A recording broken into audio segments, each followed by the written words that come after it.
তাৰাবাছা ৰংকুট অঞ্চলত বিশ্ব হিন্দু পৰিষদৰ সন্ত যাত্ৰাৰ সফল সামৰণি সন্তগণ ঘৰ বাপচি সোমবাৰে বিয়লিৰ পৰা 2 বজাত বিশ্ব হিন্দু পৰিষদৰ কেন্দ্ৰীয় যোজনা অনুসৰি উত্তৰ পূব প্ৰান্তৰ আহ্বান মৰ্মে মধ্য কাৰ্বি আংলং জিলাৰ উদ্যোগত হাওৰাঘাট প্ৰখণ্ডৰ অন্তৰ্গত তাৰাবাছা গাঁও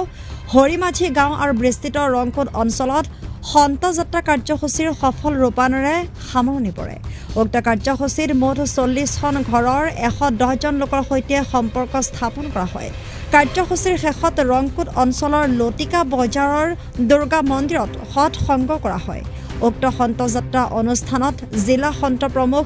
তুতন আচাৰ্যদেৱ সহযোগী কাৰ্যকৰ্তা টংকেশ্বৰ মজুমদাৰ দেৱ আৰু সুজিত নাথ দেৱ উপস্থিত থাকি অনুষ্ঠানৰ সুস্থ বৃদ্ধি কৰে সন্ত যাত্ৰা সামৰণি পেলাই সন্তগণসকলে ঘৰ বাপচি কৰে বুলি জানিব পৰা গৈছে